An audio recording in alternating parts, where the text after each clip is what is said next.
ये पंजाब का बजट कम था, ये सिर्फ नंबर्स का गोरख धंधा था। आने वाले दिन आपको खुद बता देंगे कि महंगाई में इजाफा होगा और इनके दावे पिछले बजट की निस्बत उसी तरह झूठ साबित होंगे। कहते हैं कि पिछली हुकूमत ने ये कर दिया, पिछली हुकूमत ने ये कर दिया। इंतज़ार करो, अब अवाम और अपोजिशन मिलके तुम्हारा बंदोबस्त करेंगे।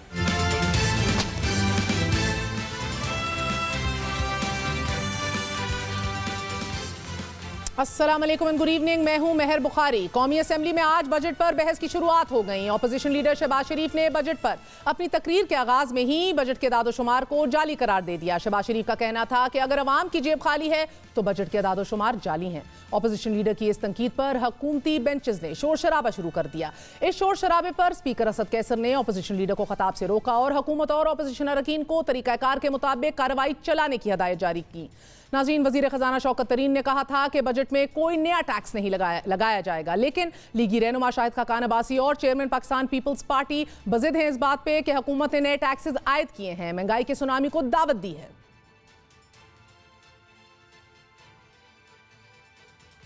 ये बुनियादी सवाल है कि क्या आप इस बजट में नए टैक्स लगा रहे हैं, नहीं लगा रहे। जो दस्तावेज सामने आई हैं उनके हिसाब से कम अरब 383 अरब रुपए के नए टैक्सेस हैं। 383 अरब के नए टैक्सेस हैं और उस पर सितम ये है कि 265 इनडायरेक्ट टैक्सेस हैं। 383 अरब के नए टैक्सेस हैं जिसमें से 265 इनडायरेक्ट टैक्सेशन से हासिल किए जाएंगे। सेनेटर सलीम मांडीवाला का कहना है कि हुकूमत ने 27 अरब के नए इनडायरेक्ट टैक्सेस लगाए हैं। क्रूड ऑयल पर 17% टैक्स, LNG पर टैक्स और पेट्रोलियम मसनूआत पर आयद लेवी से पेट्रोल फी लीटर 20 रुपए महंगा हो जाएगा। 27 बिलियन नए इनडायरेक्ट टैक्सेस इंपोज हुए और आज आप डॉन की हेडलाइन पढ़ लें, उसमें लिखा हुआ है कि जी इमीडिएटली पेट्रोलियम लेवी बढ़ा दी जाएगी। इसका मतलब ये है कि आप 20 रुपए लीटर के लिए तैयार हो जाएं इंक्रीज के लिए। ऑपोजिशन का यह भी कहना है कि फ्लावर मिल्स की आमदन पर टर्नओवर 0.25 से बढ़ाकर 1.25 करने से आटे की कीमतों में भी इजाफे के खदशात हैं। नेशनल असेंबली में ऑपोजिशन के इन तहफ़्फ़ुज़ात के साथ साथ आज पंजाब असेंबली में भी बजट पेश होने पर ऑपोजिशन सरापा एहतजाज नजर आई। ऑपोजिशन अरकान प्ले कार्ड्स उठाकर शोर शराबा करते रहे। पंजाब हुकूमत ने बजट में तरक्याती प्रोग्राम के लिए 560 अरब मुख्तस कर दिए। ज़िलाई तरक्याती प्रोग्राम के लिए 360 अरब और सिर्फ जनूबी पंजाब के लिए 189 अरब रुपए रखे गए हैं। इंफ्रास्ट्रक्चर के लिए 145, सेहत कार्ड के लिए 80 अरब, ज़राई शोबे के लिए 31.5 अरब। मुख्तलिफ मंसूबों पर सब्सिडी के लिए 30 अरब रुपए मुख्तस कर दिए गए हैं और तनख्वाहों और पेंशन में 10% इजाफा कर दिया है। वफाकी बजट की तरह पंजाब असेंबली में भी ऑपोजिशन चीखती चलाती रही, मगर अमलन बजट रोकना ऑपोजिशन के बस का रोग नहीं। बजट पर बज़ाहिर शोर शराबा करती ऑपोजिशन अंदर खाते बजट पास कराने पर रजामंद हो चुकी है। इंतहाई जिम्मेदार ज़राए का कहना है कि ऑपोजिशन की सबसे बड़ी जमात पाकिस्तान मुस्लिम लीग नून ने पंजाब के बजट में रुकावट डालने के हवाले से पार्टी रहनुमाओं को कोई हदायत जारी नहीं की। बजट रोकने और अदम एतमाद की तहरीक के लिए हमजा शहबाज के पार्टी अरकान से राब्ते और पसे पर्दा मुलाकातों का उन्हें कोई अच्छा रिस्पॉन्स नहीं मिला और इसीलिए बात सिर्फ एहतजाज तक ही महदूद रहेगी।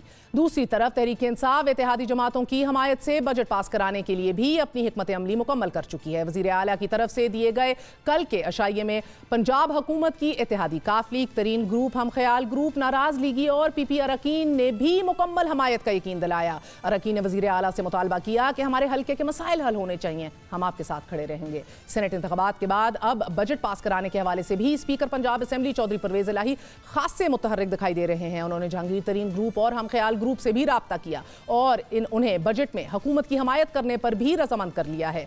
2 बड़े बजट पेश भी होंगे, ये पास भी होंगे, मगर इन बजट्स में आम आदमी के लिए क्या है, मिडिल क्लास के लिए बजट में कुछ खास दिखाई नहीं दे रहा। नौकरियां, कम होती आमदन और महंगाई, इस हवाले से कोई लाहे अमल नहीं। किचन, ट्रांसपोर्ट, तालीम और रोजमर्रा इस्तेमाल की चीजें महंगी होंगी। किराए, सेहत, इनकम टैक्स और दीगर इखराजात में इजाफा यकीनी है। पेट्रोलियम लेवी से पेट्रोलियम मसनूआत के नर्ख बढ़ेंगे जिससे महंगाई में इजाफा होगा। आज ही ओगरा ने पेट्रोल 4 रुपए 20 पैसे महंगा करने की समरी पेट्रोलियम डिवीजन को अरसाल कर दी है। माहिरीन इन खदशात का इजहार कर रहे हैं कि किचन के अखराजात अखराजात में 25%, ट्रांसपोर्ट में 10 से 15%, तालीमी अखराजात में 10 से 15% इजाफा हो जाएगा और आम आदमी की सेविंग्स में 10% कमी वाक़ई होगी। नाज़रीन, इक़्तिसादी सर्वे बेरोजगारी और गुर्बत पर तो खामोश रहा। अंदाज़ा ये लगाया जा रहा है कि पाकिस्तान की निस्फ मिडिल क्लास खानदानों पर इस बजट के गहरे असरात पड़ेंगे। ये भी मद्देनजर रहे कि अभी हुकूमत और IMF के माबैन मुआहिदा नहीं हुआ।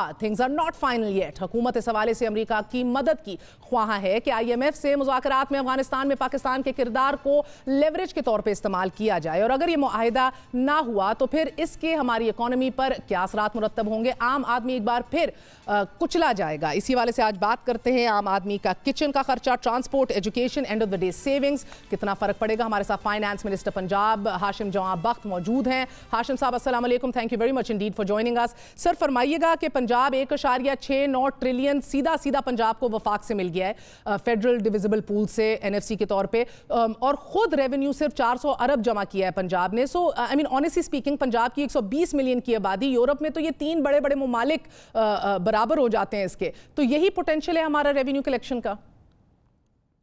जी, रेवेन्यू में एक चीज़ मैटर करती है कि आपको किन सब्जेक्ट्स पे टैक्स लगाने की इजाज़त दी गई है। पंजाब रेवेन्यू अथॉरिटी पिछले साल इस रवा माली साल के अंदर is the best revenue performing authority in Pakistan. It is better than all your revenue authorities. We are registering a growth so far of 29%। तो जो हमें टैक्स ऑन सर्विसेज है, ओवरऑल GDP के अंदर बहुत सारे टैक्स ऑन सर्विसेज जो हैं ये फ्लो इनटू करते हैं गुड्स, और फिर गुड्स की एंड्स पे वो FBR के पास चले जाते हैं। तो हमारी ग्रोथ रेट इसमें खातिर खा इजाफा है और हम इसको और भी बढ़ा रहे हैं। हमने टैक्स में छूट देने के बावजूद कोविड के ज़माने में भी 56 अरब रुपए की हमने पिछले साल छूट दी है। 50 अरब प्लस की हमने इस साल छूट टैक्स कंसेशंस को हमने रखा है। इसके अलावा जो एग्जिस्टिंग सर्विसेज थी उसके अंदर हमने 10 और सर्विसेज का टैक्स रेट 16% से कम करके 5% किया है। और ये हम अपना इससे हदफ कम नहीं कर रहे, हम हदफ अपना फिर भी बढ़ा रहे हैं और ज़्यादा से बढ़ा रहे हैं, क्योंकि अब हम फोकस कर रहे हैं ब्रॉडनिंग ऑफ टैक्स बेस को। हमने IT सॉल्यूशंस को लेके आए हैं, हमने इंटेलिजेंस इस्तेमाल करते हुए इसकी बेस को हम बढ़ाते रहेंगे। मैं एग्री करता हूँ कि provincial contribution overall in revenues वो इतना ज़्यादा नहीं है compare to the federal effort of FBR, but इस पे जिस तरह से एफर्ट की जा रही है ये बढ़ रहा है, और जिस स्पीड पे बढ़ रहा है उससे इंशाल्लाह स्लोली एंड स्टेडली ये अगले 4-5 साल के अंदर मैं देखता हूँ कि at least it will start contributing almost 1/3 to 40% of the overall revenue जो सूबों का इकट्ठा होता है। अच्छा हाशिम साहब, पंजाब को जो मिल रहा है NFC की मद में, ये तो बाकी तीनों सूबों को अगर आप कलेक्टिवली देखें जो इनको NFC में मिल रहा है उसी रकम जितना ही है, इट्स ऑलमोस्ट सेम। सो हमने माजी में भी देखा है कि पंजाब हुकूमत ने NFC में अपने हिस्से का जो एक हिस्सा है वो बलोचिस्तान को भी दिया है। आप वजीर ख़जाना है, बलोचिस्तान में बाप की हुकूमत है, क्या आप पंजाब का कोई हिस्सा आगे देंगे? हमने वैसे इस बजट के अंदर भी to help out to do some development in other provinces room रखा हुआ है, बट जो NFC का शेयर है हमें तो बल्कि उसका कम मिलता है अपनी आबादी के तनासुब से भी, क्योंकि हम उसके अंदर जो बैकवर्ड एरियाज हैं उसके लिए पहले ही पंजाब ने एग्री किया हुआ है कि ये शेयर बाकी सूबों को मिल जाए, ताकि वहाँ पे पब्लिक सेक्टर स्पेंडिंग ज़्यादा हो। जहाँ पे एक बारी पब्लिक सेक्टर स्पेंडिंग शुरू हो जाती है उसके थोड़े अरसे बाद ऊपर आपका प्राइवेट सेक्टर खुद आ जाता है। तो पंजाब ने तो पहले भी एक बड़े भाई का रोल अदा करते हुए बाकी सूबों का अपना हिस्सा दिया हुआ है। इस दफा दे रहे हैं सर मजीद जो आपको मिला है? इस दफा भी हमने एक छोटा ब्लॉक रखा हुआ है फॉर अदर प्रोविंसेस, बट सारे सूबों को उनकी आबादी के तनासुब से पॉवर्टी के इनवर्स पॉपुलेशन के लिहाज से भी पैसे दिए जाते। और बलूचिस्तान की हद तक मैं ये बताता चलूँ, क्योंकि जो टैक्स आदाफ आज सेट हो गए फेडरल गवर्नमेंट ने कर दिए, इसमें अगर कोई शॉर्टफॉल आए तो ये एक बड़ी मुस्बत चीज़ हुई है बलूचिस्तान के लिए। उसको वो शॉर्टफॉल अफेक्ट नहीं करती, बाकी सारे सूबों को करती है। बलूचिस्तान को वही अमाउंट मिलती है जो उनके लिए बजट हो जाए। तो एक लिहाज से बड़ा अच्छा फैसला है, बलूचिस्तान को ऐसे ही मिलना चाहिए। ठीक है सर, हाशिम साहब बताइएगा निचली सतह डिस्ट्रिक्ट लेवल पर पैसे पहुंचेंगे कैसे सर, आम आदमी तक कैसे पहुंचेंगे? एलजी सिस्टम्स तो हैं ही नहीं हमारे मकामी हुकूमतों के लिए पैसे भी आपने पीएमएलएन से कम ही रखे हैं, जो अगर हम देखें कि कितने मुख्तस किए गए। अमीर तबके पे तो जून से एग्रीकल्चरल इनकम टैक्स भी लगाया हुआ था, लेकिन unfortunately on that end we also see कि वो इकट्ठा नहीं हुआ। रिग्रेसिव सेल्स टैक्स जो है सर्विसेज के ऊपर, उसके ऊपर दबा के जोर होता है, तो इनक्वालिटी तो मुआशरे में मजीद बढ़ती रहेगी। गरीब आदमी क्या करेगा? जी, हमने एक तो लोकल गवर्नमेंट के अंदर बहुत बड़ा डेवलपमेंट पैकेज दिया है, which these schemes are going to be executed by the local government.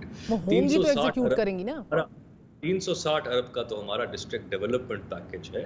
उसमें से हर डिस्ट्रिक्ट से need based bottom up approach के तहत स्कीम्स की आइडेंटिफिकेशन भी हुई है। तो वहाँ पे एक बहुत बड़ा इकोनॉमी में कंट्रीब्यूशन होता है स्मॉल वर्क्स का। कोविड और ऐसी पैंडेमिक्स के बाद आपको स्मॉल वर्क्स इनिशिएट करने चाहिए।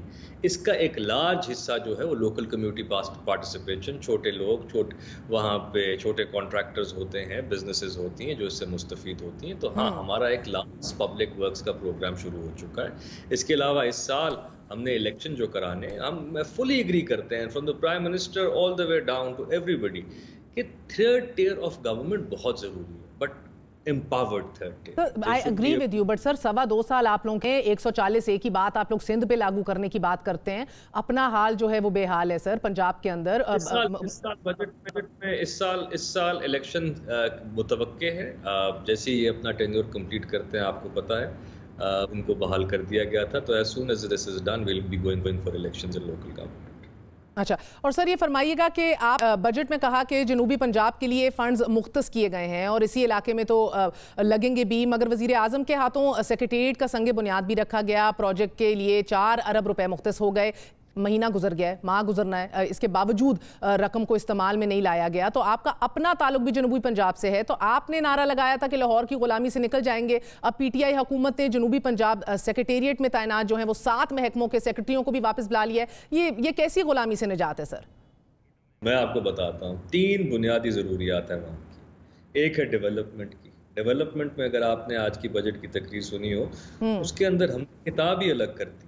3 डिविजन्स को हमने अलग कर दिया, रिंग फेंस कर दिए, किताब अलग छाप दिए कि आज से पहले जो नंबरों की हेरा फेरी हुआ करती थी वो नहीं हो सकेगी। जो यहाँ की एलोकेशन है वो सिर्फ यहीं लग सकती है। माजी के आपको पिछली हुकूमत के 7 सालों का फिगर खाली दे रहा हूँ। 265 अरब रुपए वो थे जो यहाँ से रीएलोकेट करके कहीं और लगा दिए गए। आज के बाद वो नहीं हो सकेगा। It is separate book for it.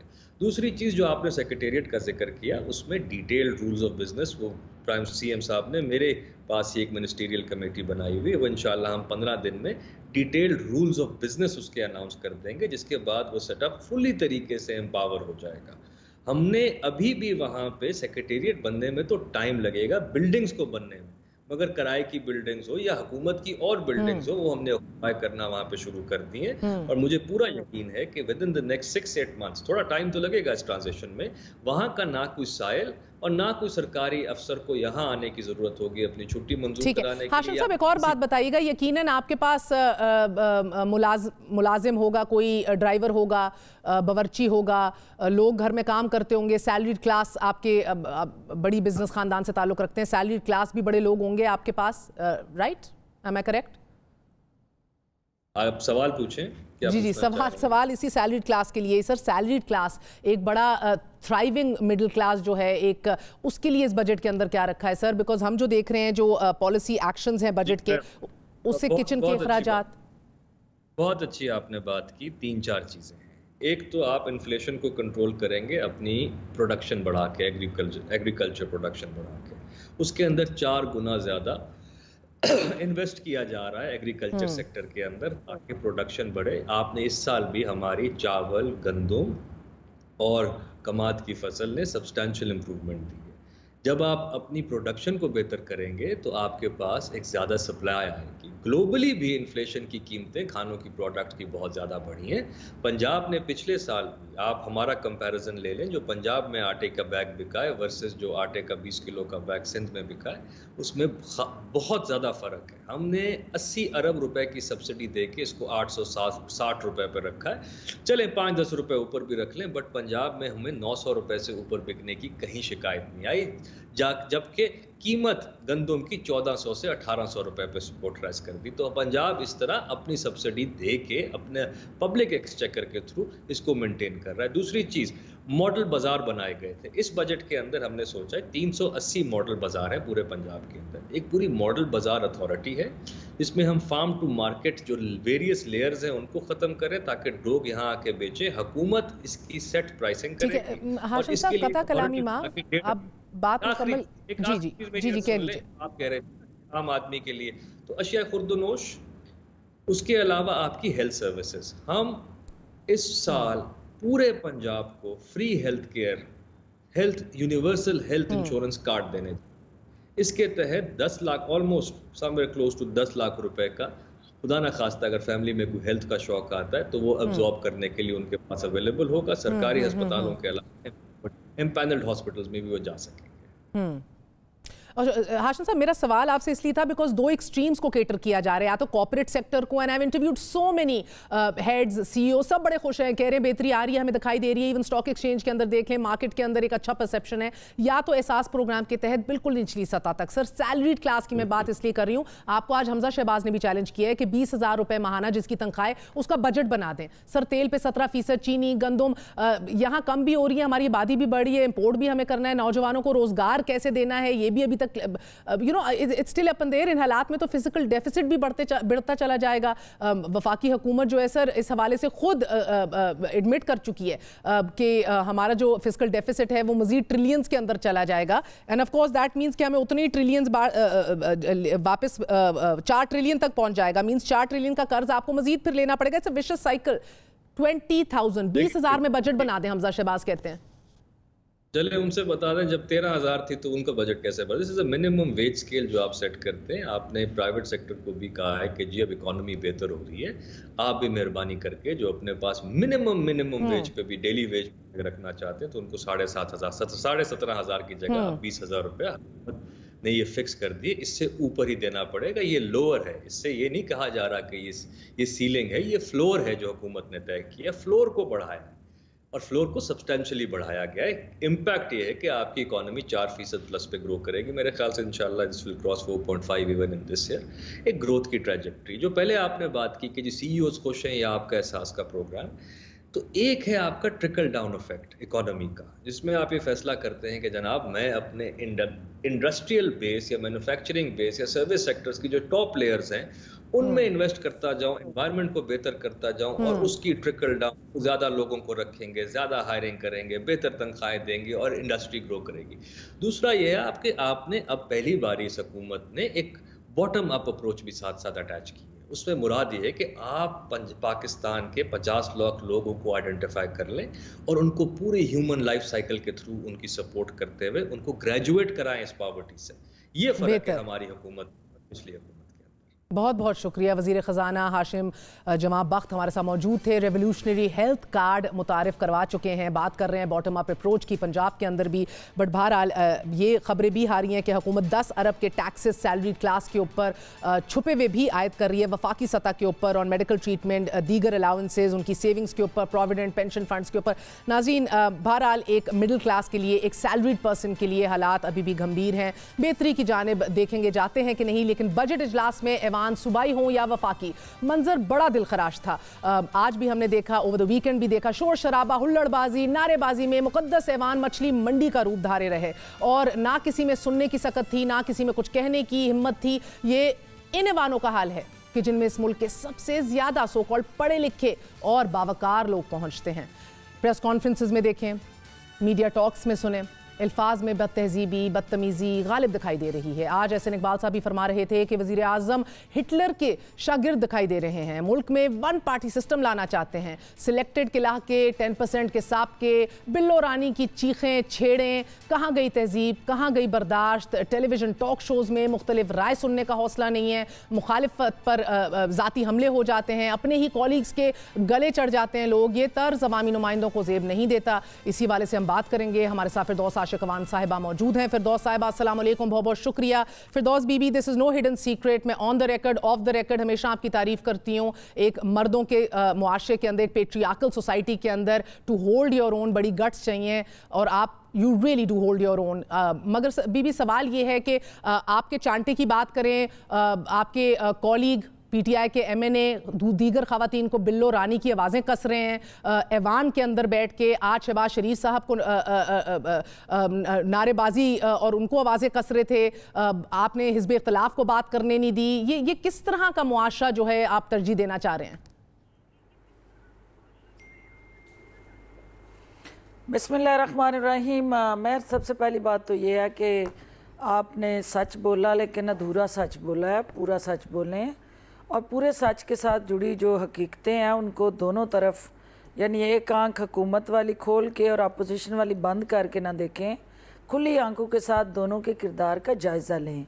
सबसे पहली बात तो आपने मेरे हवाले से बात की है, तो वो भी आधा सच है। तस्वीर का एक रुख है और दूसरा रुख जो है अभी तक पोशीदा है, और अगर उसके अंदर कोई गलत चीज़ नहीं है तो आज तक चैनल जो है वो किस मेलफ आईडी के तहत उसकी पूरी वीडियो दिखाने से गुरेजा है। कौन सा प्रेशर है, कौन सा चैनल के ऊपर ये मिली भगत के तहत प्लांटेड प्रोग्राम अगर नहीं था तो फिर रिएक्शन आप दिखा रहे हैं, एक्शन भी तो दिखाना चाहिए।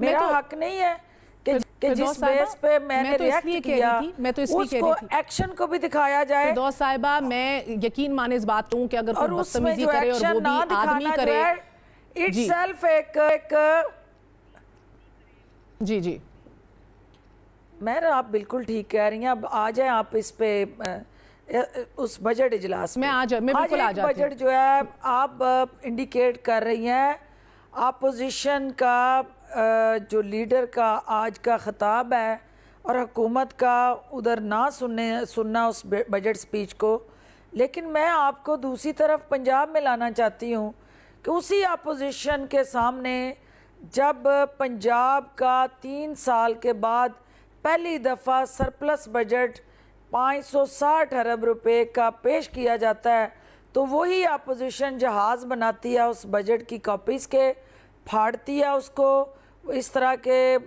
इंतहाई वाहियात किस्म के स्लोगन लेके आती है और थंबिंग करती है, सीटियाँ बजाती है वो अपोजिशन। यकीनन वफाकी पार्लियामेंट के अंदर किसी ने सीटियाँ लेके नहीं कोई आया होगा, कोई वहाँ थंपिंग नहीं कर रहा होगा। ये दोनों तरफ जो है बैठ के एक संजीदगी के साथ इन इश्यूज को देखना होगा। फिरदौस साहिबा, कता कलामी माफ, अगर आप मुझे इजाजत दीजिए, मैं जरा सा एक बात कह दूं। मैंने तो फिरदौस साहिबा, again I tell you, I support you fully. आदमी बदतमीजी करता है, अपनी लाइन क्रॉस करता है, उसको भी उसकी जगह पे डाल देना चाहिए। I believe that, but the problem is Firdous Sahiba कि इवन क्या नाम है आपके एंकर का, उनका भी ये कहना था कि उन्होंने तो गाली दी नहीं आपको, बट बहरहाल आपको महसूस हुआ होगा कि लाइन ट्रेसपास हुई है, आपने अपना किया जो किया। जावेद चौधरी साहब ने कहा कि उन्होंने तो कोई गाली नहीं दी, बट छोड़ दें इस बात को भी। आपकी खवातीन अरकान असेंबली के अंदर खड़े होके जिस तरह पीटीआई की एमएनएस को टेक ऑन कर रही थी, मैं यकीन माने मुझे डर लग रहा था देखते हुए कि मेरे मुंह के ऊपर अगर कोई ऐसे चढ़ जाए। और ये देखिए, ये जो टेलीविजन पे चल रहा है, ये खातून, ये तो लग रहा है बुलडोज कर देंगी। बड़ी हिम्मत है पीएमएलएन की खवातीन की, उधर खड़ी रही है प्ले कार्ड से। यकीन माने कि दिल दहल जाए कि अब उठ के चांटा आया या धक्का आया या कुछ कर देना है। वो डरा किस तरह नहीं है, ये तो ऑनलाइन सोशल मीडिया के ट्रोल्स होते हैं जो रियल लाइफ में लगता है कि अब एक रूप धार चुके हैं। ये असेंबली ट्रोल्स कहें, इनको क्या कहें? बात ये है महर के कभी भी ताली एक हाथ से नहीं बचती। जहाँ कहीं पे भी कोई इस किस्म का क्राइसिस या सिचुएशन आती है सामने, तो फिर दोनों का किरदार उसमें नज़र आना चाहिए और दोनों के किरदार को खुली आंखों के साथ देखना चाहिए। अपोजिशन का रवैया जो है वो पंजाब असेंबली में, जो आज आपकी कैमरे की आंख ने देखा, जिस तरह उन्होंने हमारा बजट जो है उसको पेश करने से मुसलसल हुकूमत को रोका, नारे कसे, ऐसे ऐसे नाजेबा अल्फाज कहे, सीटियाँ बजाईं, बदतमीज़ी की, वो तमाम चीज़ें काबिल मज़म्मत है। हाँ, अगर कहीं पे नेशनल पार्लियामेंट के अंदर हमारे हुकूमती अरकान ने भी कोई ऐसी गैर जिम्मेदारी का मुजाहरा किया, गैर जिम्मेदारी, तो बिल्लो इसको रानी पता नहीं क्या क्या वाजे कसरे थे। खुदा, क्योंकि मैं तो फिरदौस साहिबा आपको उसको भी गुच्ची मरोड़ देनी चाहिए जिस तरह कस के चांटा मारे पीपल्स पार्टी के रहनुमा को। गलत नाजेबा अल्फाज से खवातीन को, वैसे ही आपको मालूम है आप और मैं जिस मुश्किलों से हम वर्क प्लेस में आते हैं, अपनी इज्जत बचा के, अपने घर को मुतमईन करके, अपने घर के आदमियों को मुतमईन करके, this is not easy. Work place के अंदर हरासमेंट हो, आपको कोई आवाजें कसे, ये तो अनएक्सेप्टेबल है। आपको खड़े होना पड़ेगा। आपके लिए मैं पीएमएलएन को भी ये कहती हूँ, ख्वाजा आसिफ ट्रैक्टर ट्रॉली के शीरी मजारी को, तो पीएमएलएन की औरतें खामोश कैसे रह सकती हैं? बात यह है महर के असल में हम ज़ातियात की कैद में कैद हो गए हैं और हम अपने छोटे छोटे मफादात के लिए कंप्रोमाइज़ करने लग गए हैं। और जो आपकी इज़्ज़त नफ्स है, अगर वो दाव पे लग जाए तो फिर इज़्ज़त लेने के लिए ये कहीं नहीं लिखा हुआ कि पहले आप बेइज्जत हों। तो जहाँ पे भी बेइज्जती का आंसर और पहलू आए, कम अज़ कम मैं तो उस पर ज़ीरो टॉलरेंस करूँगी। हाँ, उसके लिए मुझे कोई भी कीमत अदा करनी पड़े, ठीक है, क्योंकि मगर आप लोग तो मदीने की बात करते हैं ना, अपनी उन पिसी हुई खवातीन का। और अगर वो खवातीन जो है, जो अपने लिए नहीं बोल सकती, उसने दूसरे के लिए कैसे बोलना है? और जो अपने साथ होने वाली नाइंसाफ़ी को नहीं रोक सकती और वो हाथ जो उसकी तरफ बढ़े उसको नहीं रोक सकती, तो उसने बाकी के लिए बेशक की आवाज कैसे बहुत बहुत शुक्रिया फिरदौस आशिक खान साहब हमारे साथ मौजूद साहब की आपने बात की। जी आप बात मुकम्मल कर लीजिए जल्दी से, बिकॉज मदीने की रियासत की आप लोग बात करते हैं। हज़रत मोहम्मद सल्लल्लाहु अलैहि वसल्लम को जो पत्थर मारते थे बच्चे, एक औरत कचरा फेंकती थी, वो वापस पत्थर नहीं मारते थे, कचरा उठा के घर में नहीं दाखिल हो जाते थे। तो कहीं ना कहीं तो आपको लीड बाय एग्जाम्पल करना होगा। और अगर दीगर खवातीन बेशक अगर वो हिज़्ब इख्तिलाफ का हिस्सा हो, उन पे अटैक किया जा रहा हो, तो आपको भी सीसबलाई दीवार की तरह आगे खड़ा हो जाना चाहिए, even if they are your male colleagues in PTI.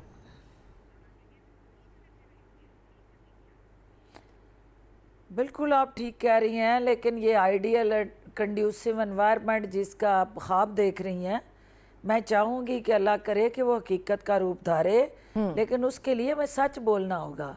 उसमें ये नहीं है कि जो आपका मुखालिफ आपको गालियाँ बक रहा है नंगी, और ऐसी वाहियात आपके वालिदैन को, आपकी लीडरशिप को वो म्यूट कर दी जाए वीडियो में, और जो उसका रिएक्शन हो उसको चलाया जाए। इस तरह से भी हमें जो आधा सच है बहुत बहुत शुक्रिया। फिरदौस आशिक खान साहब हमारे साथ मौजूद थी। एक बहुत तगड़ी खातून हैं, अपना लोहा मनवा चुकी हैं सियासत में आके, एक पेट्रियार्कल सोसाइटी के अंदर मजबूत खातून हैं। इनकी हमेशा मैं हौसला अफजाई करती हूँ, लेकिन बदकिस्मती से मुआशरे में अदम बर्दाश्त बढ़ रही है, इसको ख़त्म करना होगा। एक छोटा सा वक्फा लेते हैं, वक्फे के बाद हाजिर होंगे, बात करेंगे एक और अदम बर्दाश्त के लेवल की जो सिंध और वफाक के दरमियान पनप रहा है, और एक बड़े फैसले की या एक बड़े ऑब्जर्वेशन की कि जो आला अदालतों से आई है।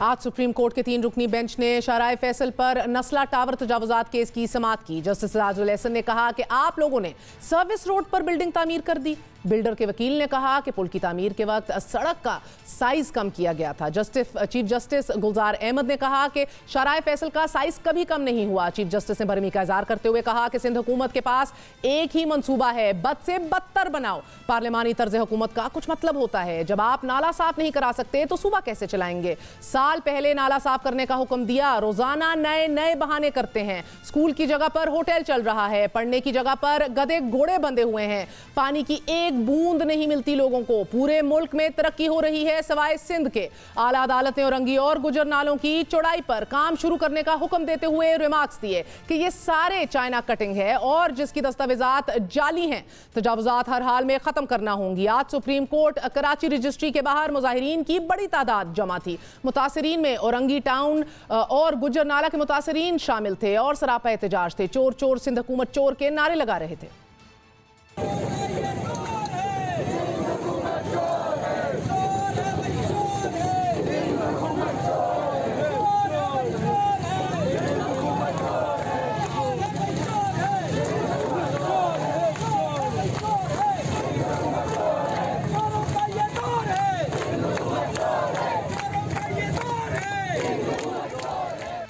चीफ जस्टिस ऑफ पाकिस्तान ने सरजनिश करते हुए यह भी कहा कि सिंध का असल हुक्मरान यूनुस मेमन है कि जो कराची पर कनाडा से हुक्मरानी कर रहा है। यूनुस मेमन के जिसका जिक्र आज सुप्रीम कोर्ट में हुआ, नाजरीन, उन्हें JIT रिपोर्ट में जरदारी का मुबैना फ्रंटमैन कहा गया है। मुस्तनद जराए बताते हैं कि आज भी सिंध बिल्डिंग कंट्रोल अथॉरिटी और लियारी डेवलपमेंट अथॉरिटी में यूनुस मेमन के अहकामात चलते हैं। पीपल्स पार्टी के सियासी हलकों में यूनुस सिस्टम कहलाया जाता है कि जिसके जरिए सिंध महकमों से मुबैना करप्शन का पैसा जमा किया जाता है। कमाल तो यह है कि मुल्क की सबसे बड़ी अदालत सूबे के मसाइल पर 20 से ज्यादा सुओ मोटो नोटिस ले चुकी है। सुप्रीम कोर्ट इन रिमार्क से कहीं ज्यादा तल्ख लहजा, सर्द रवैया, सरजनिश और बरहमी का बाज़ाब्ता इजहार कर चुकी है।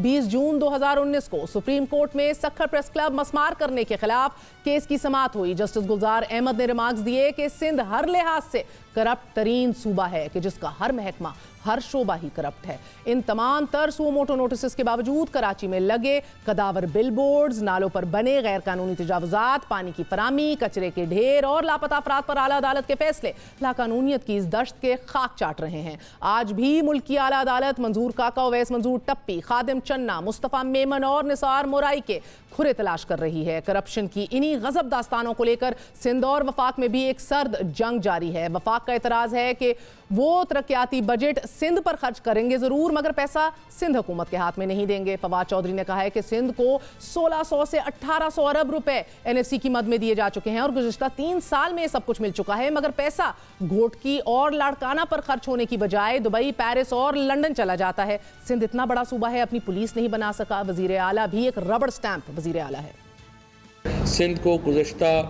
2-3 सालों में कोई 1600 से 1800 अरब रुपया ट्रांसफ़र हुआ। जब इतना पैसा आपके पास आया तो वो पैसा गया किधर? यहाँ की हालत तो ये है कि 1990 से कराची जैसा शहर जो है वो अपनी पुलिस नहीं बना सका।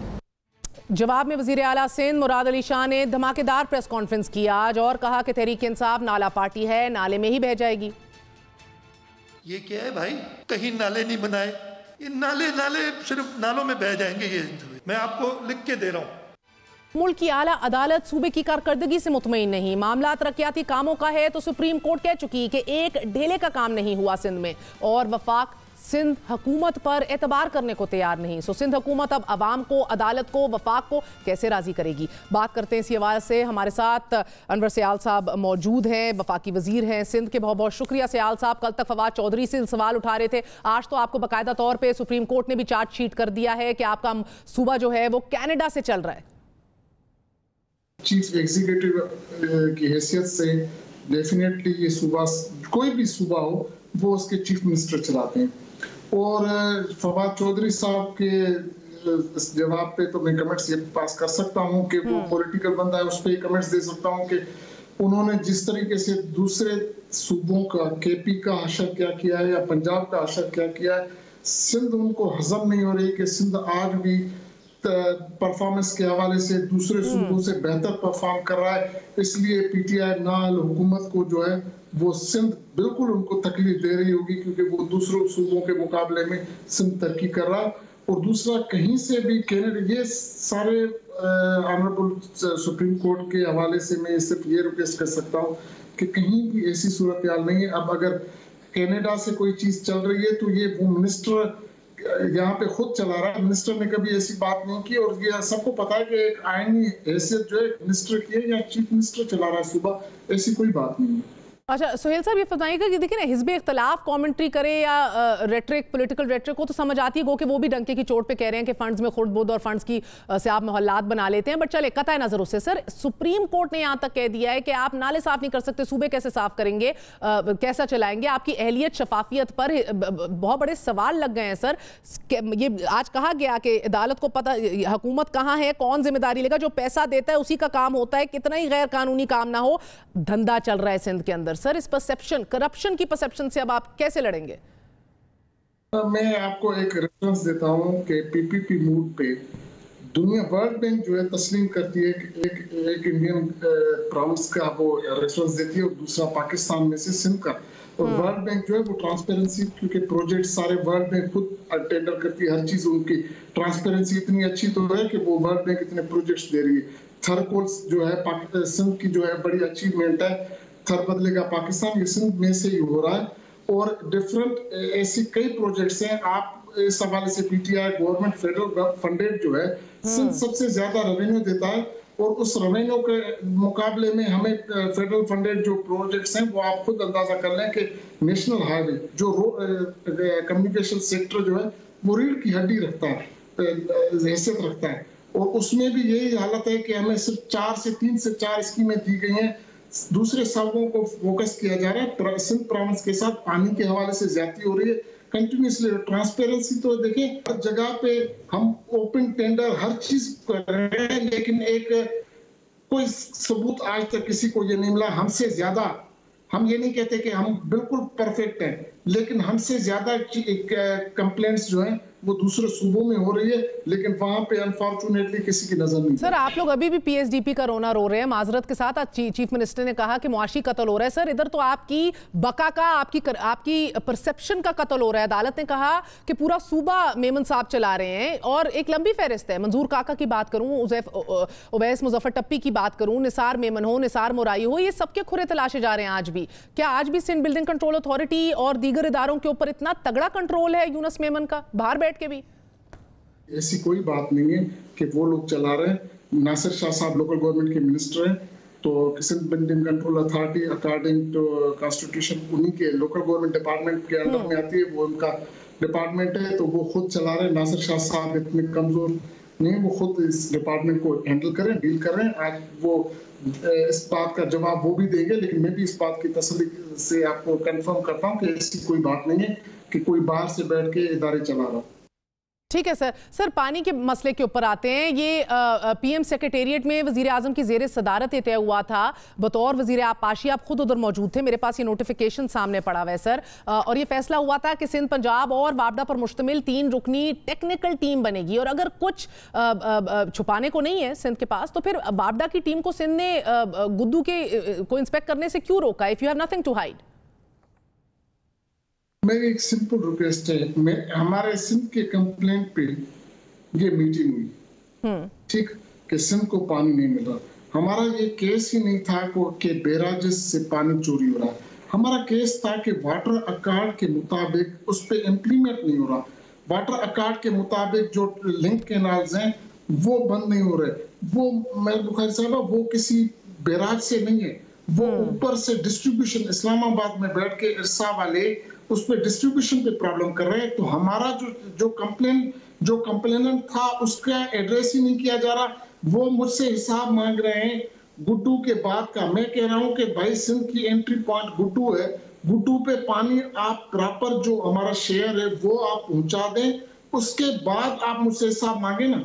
मेरा शेयर मुझे मिल ही नहीं रहा, सिंध का शेयर मुझे मिल ही नहीं रहा, और मुझसे आप कोटली का हिसाब मांग रहे हैं जो लास्ट बैराज है। हमें उस पर भी कोई एतराज नहीं, लेकिन जो हमारी कंप्लेन है वो तो सुनी जाए, उस पर एड्रेस तो किया जाए। उस पर वो कह रहे हैं कि उस पर हम नहीं सुनेंगे, हम दूसरी इश्यूज में चले जा रहे हैं। पानी तो आज भी मैं आपको बता रहा हूँ, जस्टिफिकेशन क्या देगा इस पे कि 31% जो है प्लस में पानी उठाया जा रहा है। पंजाब और सिंध जो है वो 34.5 शॉर्टेज फेस कर रहा है। इवन बलोचिस्तान 13.4 शॉर्टेज फेस कर रहा है। सर, मसला ये है कि सिंध में 39% लॉसेज हैं पानी के। सर, सिंध मॉनिटर नहीं करना चाह रहा। I still don't understand flows को आप कैसे मॉनिटर नहीं करना चाह रहे। I understand what you saying कि हमें मसला एक टीपी लिंक क्यों खोला है sir, but the problem is कि ये तो अब अगर शफाफियत और ट्रांसपेरेंसी की बात हो रही है, पंजाब सवाल उठा रहा है वो भी 3 रुकनी टीम पर, वो वाली जिसके ऊपर आमादगी आपने खुद बैठ के जाहिर की है। ये मैं आपको नोटिफिकेशन दिखा रही हूँ, और अब जो आप लोगों ने फिर से जवाब भेजा, ये तो फकत एक डिफायंस है माजरत के साथ। आप इंकारी कैसे हो सकते हैं? मामले के हल तक तो पहुंचना है ना सर। सबसे पहली बात बुखारी साहबा के ये भी गलत बयानी की जा रही है। 27 को मैंने ही प्राइम मिनिस्टर ऑफिस में मिस्टर प्राइम मिनिस्टर को बताया कि जो आप चीज कह रहे हैं वो 24 मई उसमें नेशनल असेंबली की standing committee, water standing committee, उसमें ये डिसाइड हो चुका था कि इंस्पेक्टर्स बैठेंगे, वो आके डिसाइड करेंगे, लेकिन मैकेनिज्म बना के वो बैठेंगे।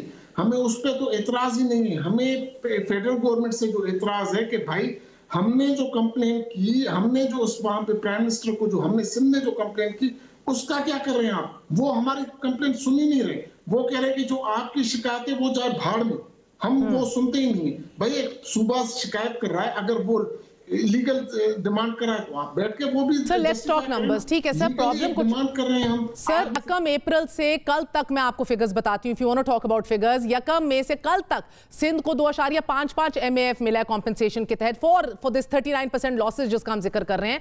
एक्यूमुलेटिव स्टोरेज जो है तरबेला और मंगला पे सर कल तक वो 2.6 MAF था। पंजाब का 2600 मील का एक कन्वेयंस सिस्टम है और फिर भी लॉसेज जो है वो नेगेटिव यानी कि मंफी 8% है जेलम चिनाब जोन में। So the question sir Punjab कहता भी यही है कि हम रिपोर्ट कर रहे हैं बारिशों को, हिल टॉरेंस को, एडिशनल जो भी पानी आता है कोहे सुलेमान रेंज से उसको भी रिपोर्ट कर रहे हैं। आप डेटा नहीं दिखाने को तैयार।